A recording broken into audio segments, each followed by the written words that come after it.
नमस्कार विद्यार्थी मित्रांनो.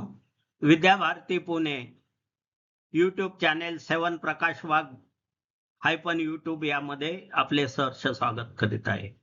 महाराष्ट्र लोकसेवा आयोग वर्ग क पूर्व परीक्षा 2026 साठी 8 विषयांची सखोल तयारी आपल्याला या यूट्यूब चॅनेलवर मिळेल. अनेक सराव परीक्षा, 10,000 पेक्षा जास्त बहुपर्यायी प्रश्न आणि नोट्स आपल्याला मिळतील. या आठवड्यात आपण महाराष्ट्रातल्या 36 जिल्ह्याचा भूगोल बघतो आहे आणि त्याचाच पाठ म्हणून चाचणी परीक्षा 5 ठाणे जिल्ह्यावर आपण आज सादर करीत आहोत. आपल्याला विनंती आहे, भूगोलाप्रमाणेच इतिहास, भारतीय राज्यघटना, अंकगणित, बुद्धिमत्ता चाचणी, चालू घडामोडी या विषयावरच्या नोट्स, बहुपर्यायी क्वेश्चन, सराव परीक्षा यांच्या अधिक अभ्यासासाठी 7 प्रकाश वाघ हायफन यूट्यूब या चॅनेलवर जा व आपले ज्ञान वाढवून या परीक्षेत जास्तीत जास्त गुण मिळवण्याचा प्रयत्न करा. या भागात आपण ठाणे जिल्ह्याचा भूगोल बघणार आहोत. प्रश्न 1. ठाणे जिल्हा महाराष्ट्राच्या कोणत्या भौगोलिक विभागात मोडतो? माहित आहे आपल्याला, सी कोकण. ठाणे जिल्ह्याच्या पूर्वेला कोणती पर्वतरांग आहे? हाही सोपा प्रश्न आहे, सह्याद्री. बी हे उत्तर. प्रश्न 3. ठाणे जिल्ह्याच्या पश्चिमेला कोणता समुद्र आहे? सगळ्यांना माहिती आहे, सी अरबी समुद्र. ठाणे जिल्ह्याचे क्षेत्रफळ किती आहे? हे 2011च्या जनगणनेनुसार आणि सांख्यिकीनुसार 4,214 किलोमीटर चौरस किलोमीटर एवढे आहे. महाराष्ट्राच्या एकूण क्षेत्रफळाच्या किती टक्के क्षेत्र ठाणे जिल्ह्याचे आहे? बी 1.37% क्षेत्र ठाण्याचे हे महाराष्ट्राच्या एकूण क्षेत्रफळाचे आहे.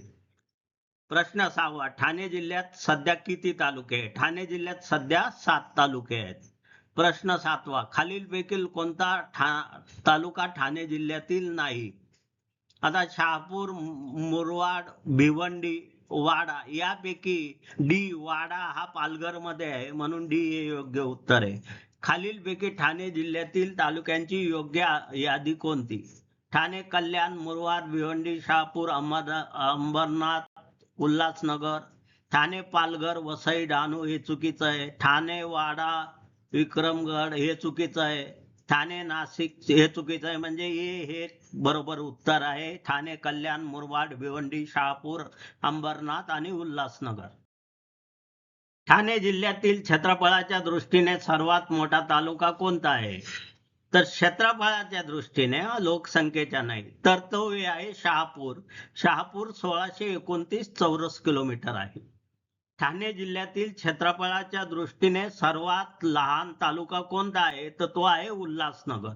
उल्हासनगर फक्त 13 चौरस किलोमीटरवर पसरलेला आहे. प्रश्न 11. खालीलपैकी 2 तालुके पूर्णपणे शहरी आहे. आता ठाणे जिल्ह्यातील ठाणे व उल्हासनगर हे पूर्णपणे शहरी आहे. प्रश्न 12. ठाणे जिल्ह्याच्या उत्तरेस कोणता जिल्हा आहे? ठाणे जिल्ह्याच्या उत्तरेस लक्षात ठेवा, पालघर जिल्हा आहे. ठाणे जिल्ह्याच्या ईशान्येस कोणता जिल्हा आहे? माहिती आहे, हे नाशिक जिल्हा ठाण्याच्या ईशान्येस आहे. ठाणे जिल्ह्याच्या पूर्वेस खालीलपैकी कोणते जिल्हे आहे? ठाणे जिल्ह्याच्या पूर्वेस अहमदनगर व पुणे आहे, हे योग्य उत्तर आहे. ठाणे जिल्ह्याच्या दक्षिणेस कोणते भाग आहे? मुंबई व रायगड हे दक्षिणेस आहे, म्हणून बी हे योग्य उत्तर आहे. ठाणे जिल्ह्याचे भौगोलिक स्थान कोणते आहे? ठाणे जिल्ह्याच्या भौगोलिक स्थान 18 डिग्री 42 अंश ते 20 डिग्री 20 अंश उत्तर हे अधिकृत पोर्टल 2011च्या माहितीनुसार आहे. ठाणे जिल्ह्याचे रेखांश स्थान कोणते आहे? ते 72, 45 ते 43, 48 पूर्व असे आहे. ठाणे जिल्ह्याची भौगोलिक रचना मुख्यतः किती भागात विभागलेली गेली आहे? ठाणे जिल्ह्याचे 3 भाग आहेत भौगोलिक: डोंगराळ भाग, मध्यम उताराचे पठारी भाग आणि किनारे भाग. प्रश्न 19. खालीलपैकी कोणता भाग ठाणे जिल्ह्याच्या पूर्वेकडील डोंगराळ प्रदेशाशी संबंधित आहे? आता ठाणे जिल्ह्यातील मुरबाड, शहापूर, भिवंडी, म्हणजे हे शहापूर, मुरबाड, भिवंडी हा डोंगराळ प्रदेशाशी संबंधित आहे. ठाणे जिल्ह्याच्या भौगोलिक रचनेबाबत योग्य क्रम कोणता? सी आणि डी तर पूर्ण आउट आहे. बी बरोबर नाही. तर ए पूर्वेकडून डोंगराळ, मध्यभागी पठारी आणि पश्चिमेकडे किनारी हा योग्य क्रम आहे. ठाणे जिल्ह्याच्या पूर्वेकडील प्रमुख पर्वतरांग कोणती? पर्वतरांग बघितले आपण, सह्याद्री आहे पूर्वेला, म्हणून बी सह्याद्री हे योग्य उत्तर आहे. ठाणे जिल्ह्यात पर्वताची उंची कोणत्या दिशेने कमी होत जाते? तर ती पूर्वेकडून पश्चिमेकडे. पूर्वेला सह्याद्री आहे, तो हळूहळू कमी होत पश्चिमेला कमी होत जातो, म्हणून बी हे योग्य उत्तर आहे. येऊर किंवा मामा भांजा हिल्स कशासाठी प्रसिद्ध आहे? येऊर मामा भांजा हिल्स हे ठाणे जिल्ह्यातील थंड हवेचे ठिकाण म्हणून प्रसिद्ध आहे. ठाणे जिल्ह्यातील प्रमुख भूगर्भीय खडक कोणता? महाराष्ट्राला जे उत्तर आहे तेच इथं आहे. बी बेसॉल्ट हे याचं बरोबर उत्तर आहे. दख्खन ट्रॅपचा प्रमुख खडक कोणता? ए बेसॉल्ट हे त्याचं प्रमुख बरोबर उत्तर आहे. ठाणे जिल्ह्यातील किनारी भागात खालीलपैकी कोणते भूसाहित्य आढळते? तर किनारी वाळू, बी हे योग्य उत्तर आहे. प्रश्न 27. भूजल साठवणीसाठी बेसॉल्ट मध्ये कोणते गुणधर्म महत्वाचे आहे? भूजल साठवण्यासाठी सांधे व भेगा ज्या असतात, ज्याद्वारे भूजल साठवणूक होते, म्हणून हे योग्य उत्तर आहे. प्रश्न 28. ठाणे जिल्ह्यात भूजल साठे विशेषतः कुठे आढळण्याची शक्यता जास्त असते? तर याचं उत्तर आहे बी मैदान व नदी खोऱ्यामध्ये ठाणे जिल्ह्यात भूजल साठे. ठाणे जिल्ह्यात पश्चिमेकडील भूपृष्ठ रचनेचे वैशिष्ट्य कोणते? पश्चिमेला काय आहे? समुद्र आहे, किनारी प्रदेश, म्हणून बी हे योग्य उत्तर. प्रश्न 30. खालीलपैकी कोणता प्रदेश ठाणे जिल्ह्याच्या मध्यम उताराच्या पठाराशी संबंधित आहे? याचं आहे उत्तर अंबरनाथ व उल्हासनगरचा काही भाग हा मध्यम प्रकारचा पठारी आहे. प्रश्न 31. ठाणे जिल्ह्याची भूपृष्ठ रचना शेतीवर कसा परिणाम करते? भूप्रदेशानुसार पिकांमध्ये विविधता आढळते. सपाट व पाणथळ भागात भात, तर उतार व डोंगराळ भागात नाचणी, वरी सारखी पिके होतात. प्रश्न 32. ठाणे जिल्ह्यातील काळू व वाळू मिश्रित जमीन मुख्यतः कुठे आढळते? तर ही जमीन तुम्हाला ठाणे तालुक्यामध्ये काळी व वाळू मिश्रित जमीन आढळते. तपकिरी लालसर जमीन प्रामुख्याने कुठे आढळते? तर ती भिवंडी, कल्याण व शहापूर यामध्ये लालसर तपकिरी जमीन आढळते. प्रश्न 34. तपकिरी लालसर जमीन कोणत्या पिकासाठी विशेष उपयुक्त आहे? तपकिरी लालसर जमीन मुख्यतः भात पिकासाठी उपयुक्त आहे. प्रश्न 35. जमिनीचा प्रकार, उतार आणि जलसाधारण क्षमता याचा सर्वाधिक थेट संबंध कशाशी आहे? हा शेतीच्या स्वरूपाशी आहे. प्रश्न 36. ठाणे जिल्ह्यातील प्रमुख 2 नद्या कोणत्या आहेत? तर हे आपल्याला माहित आहे, वैतरणा व उल्हास या ठाणे जिल्ह्यातील प्रमुख नद्या आहेत. ठाणे जिल्ह्यातील प्रमुख नदी कोणती आहे माहित आहे आपल्याला? हे उल्हास ही नदी ठाणे जिल्ह्यातील प्रमुख नदी आहे. वैतरणा नदीचा उगम कुठे होतो? वैतरणा नदीचा उगम त्र्यंबकेश्वर परिसरात होतो, नाशिक जिल्ह्यामध्ये. वैतरणा नदी ठाणे जिल्ह्यात कोणत्या तालुक्यात प्रवेश करते? ती शहापूर तालुक्यामध्ये प्रवेश करून पुढे पालघरकडे जाते. प्रश्न 40. वैतरणा नदी शेवटी कोणत्या समुद्राला मिळते? तर या सगळ्या नद्या पश्चिम वाहिनी नद्या आहे, म्हणून अरबी समुद्राला मिळते.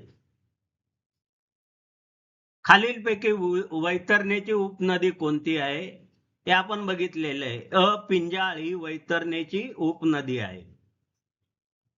प्रश्न 42. वैतरणेच्या उजव्या तऱ्याकडून मिळणाऱ्या उपनद्यांमध्ये खालीलपैकी कोणाचा समावेश होतो? यामध्ये पिंजाळ नदी, दहराजा नदी आणि सूर्या या 3 उपनद्या उजव्या बाजूच्या वैतरणाच्या उपनद्या आहेत.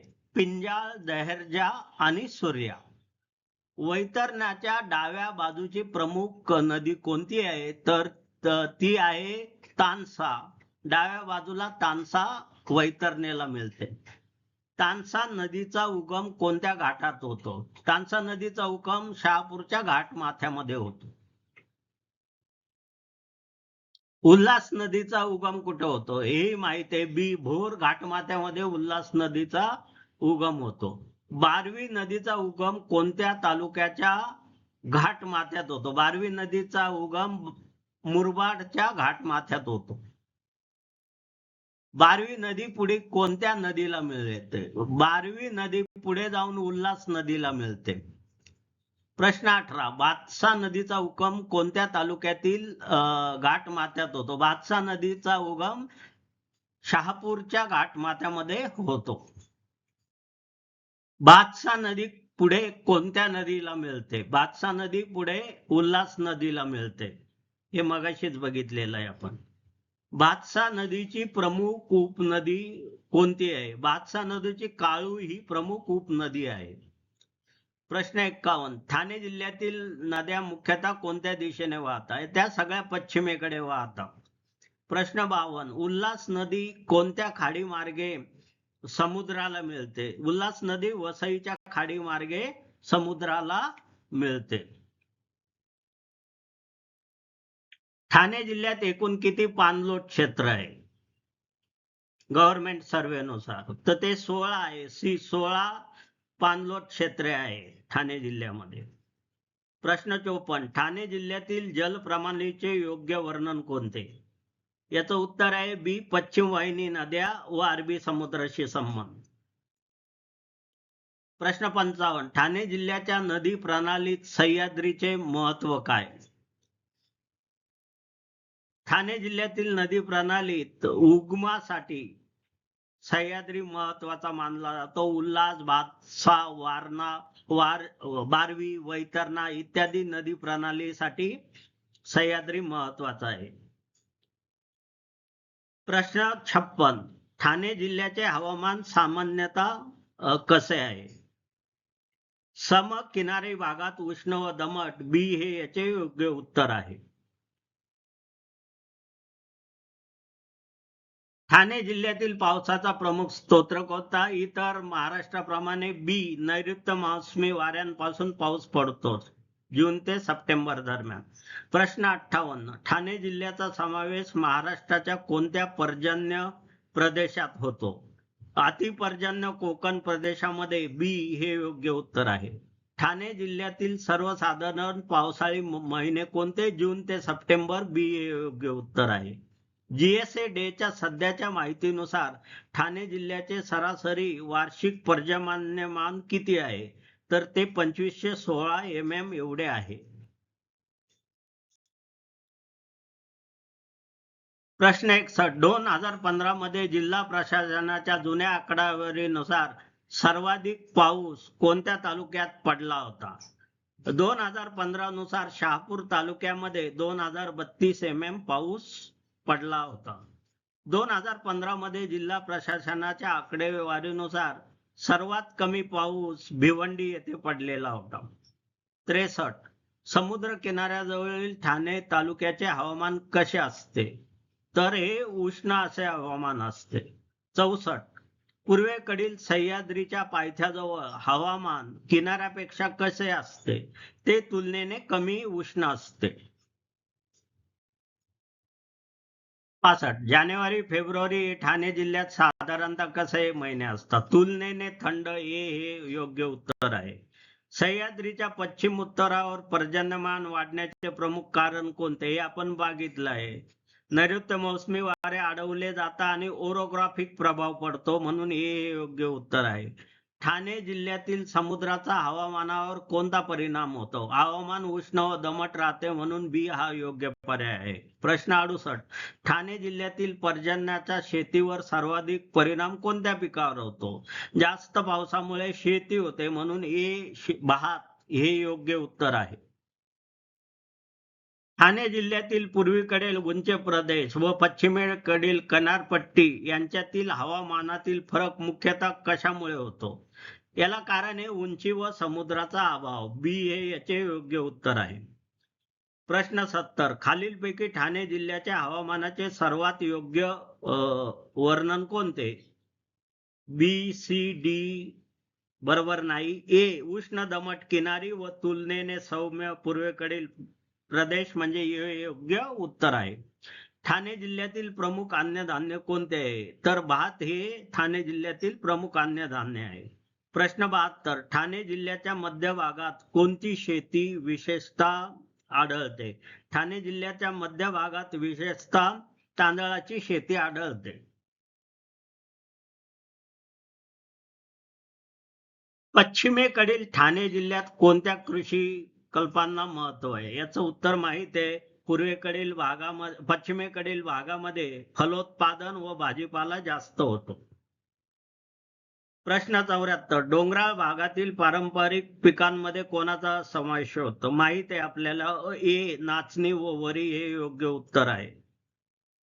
प्रश्न 75. नाचणी हे कोणत्या प्रकारचे पीक आहे? नाचणी हे तृणधान्य प्रकारचे किंवा मिलेट ज्याला म्हणतो त्या प्रकारातील पीक आहे. 76. खालीलपैकी कोणते पीक ठाणे जिल्ह्याच्या ऐतिहासिक कृषी माहितीत स्पष्टपणे नोंदवलेले आहे? याचे उत्तर आहे वरील सर्व. भात, नाचणी, वरी या तिन्ही पिकांचा समावेश.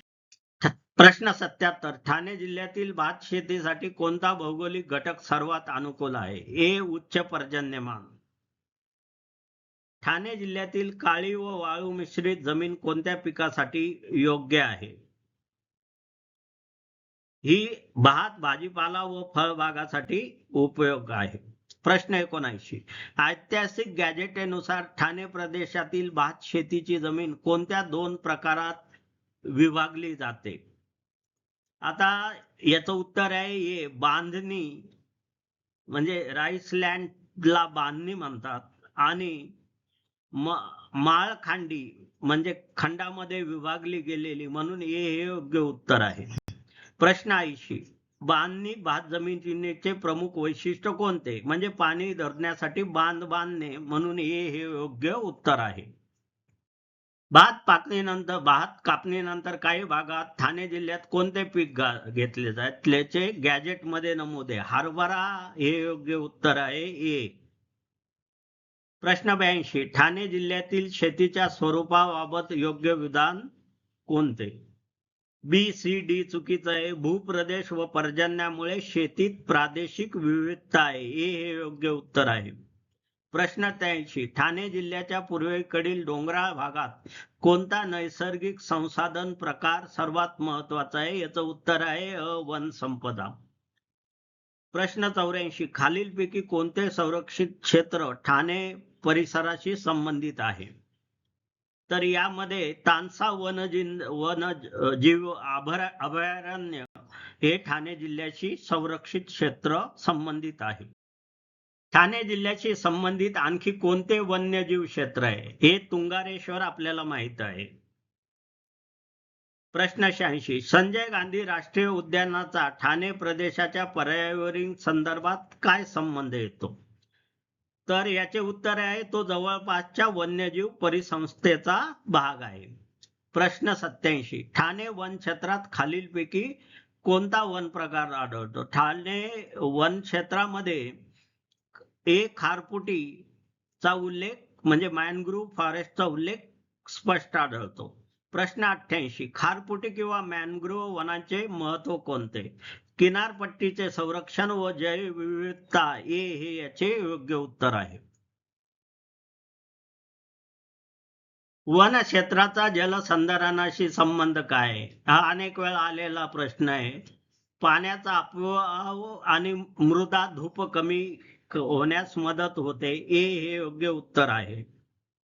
प्रश्न 90. ठाणे जिल्ह्यातील पर्यावरण संवेदनशीलतेचे सर्वात योग्य कारण कोणते? तर याचे उत्तर ए आहे. कारण सह्याद्रीचे डोंगर, नद्या, समुद्रकिनारा आणि शहरीकरण म्हणून ए हे योग्य उत्तर आहे.